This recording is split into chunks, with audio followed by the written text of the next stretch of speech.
विष्णु भक्त सदन कसाई की कहानी। प्राचीन समय में एक सदन नाम का कसाई रहता था, क्योंकि उसके पिता जाति के कसाई थे और मांस काटने का काम, बेचने का काम करते थे।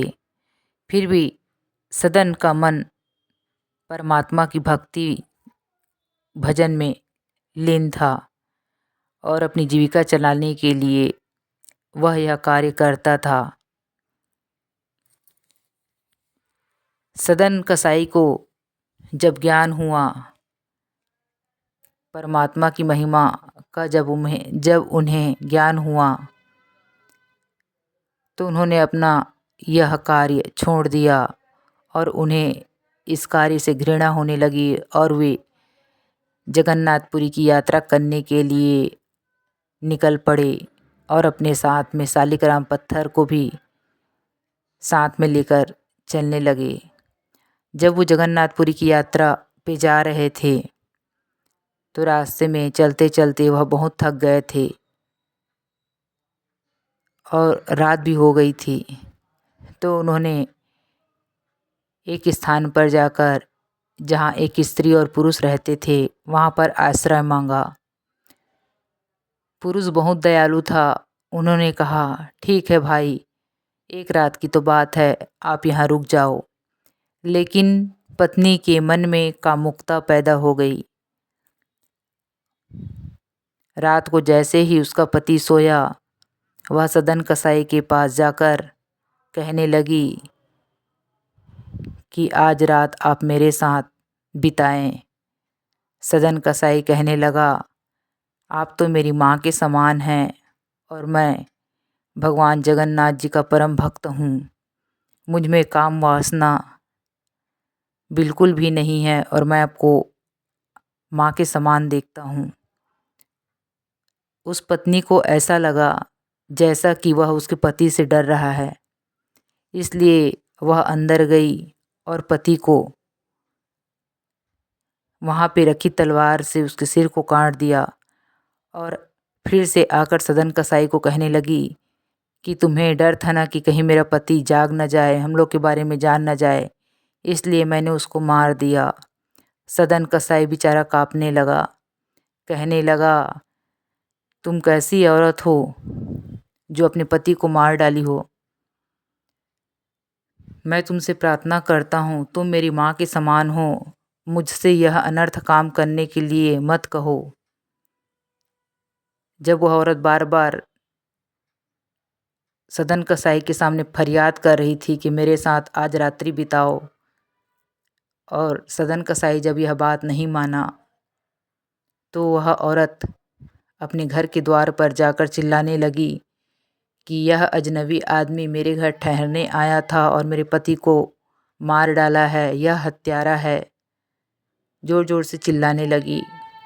आसपास के लोग उसके घर के पास इकट्ठा हो गए और सदन कसाई पर टूट पड़े, उसे बहुत मारा पीटा गया। जब यह बात राजा के पास पहुंचा तो राजा ने उसके दोनों हाथ काट दिए। सदन कसाई, उसके मन में थोड़ा सा तो दुख हुआ कि हे परमात्मा, मैंने ऐसे कौन से कर्म किए थे जो मेरे दोनों हाथ काट दिए, मैं तो आपके दर्शन के लिए जा रहा था। फिर उसके मन में यह बात आया, शायद मैंने कुछ गलत किया था, इसलिए पाप के तौर पर यह सज़ा मिली है। चलते चलते वह जगन्नाथपुरी के धाम में पहुंचने ही वाला था कि भगवान जगन्नाथ अपने पंडित को रात में स्वप्न में आए और कहने लगे कि मेरा प्रिय भक्त सदन आ रहा है, उसके लिए पालकी ले जाओ। पंडित जी भगवान की आज्ञा मानकर सपने में जो उन्होंने देखा था तो पालकी तैयार करके सदन जी को लाए।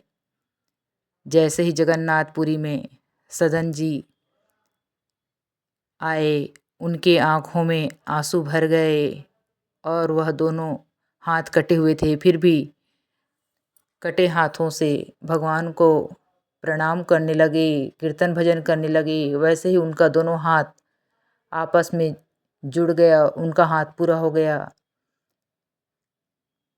वह भगवान की लीला तो समझ गए थे, पर उनके मन में एक विचार था, प्रभु आप इतने दयालु हैं, अंतर्यामी हैं, सब कुछ जानने वाले हैं, फिर भी मेरे दोनों हाथ क्यों कट गए? मेरे मन में यही प्रश्न है। तो भगवान जगन्नाथ जी ने कहा कि पूर्व जन्म में तुम काशी में एक विद्वान ब्राह्मण थे और एक कसाई गाय के पीछे दौड़ रहा था और उसने पूछा कि गाय कहाँ है, किधर भागी है?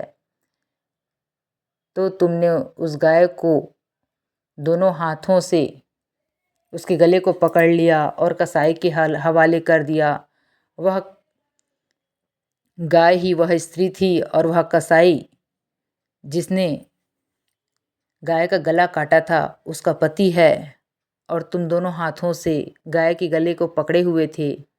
उसके गाय को दौड़ने से, भागने से बचाने के लिए दोनों हाथ से पकड़े हुए थे, इसलिए तुम्हारे दोनों हाथ कट गए। जो हम कर्म करते हैं उसका फल हमें भुगतना पड़ता है, लेकिन तुम परमात्मा की भक्ति में लीन थे, इसलिए तुम्हारे कष्ट को भगवान जगन्नाथपुरी में आकर तुम इस कष्ट से मुक्त हो गए हो। इसलिए कहा जाता है हम जैसे कर्म करते हैं उसका फल हमें भोगना पड़ता है, लेकिन जो परमात्मा की राह पे चल पड़ते हैं उनके दुख कष्ट कम हो जाते हैं।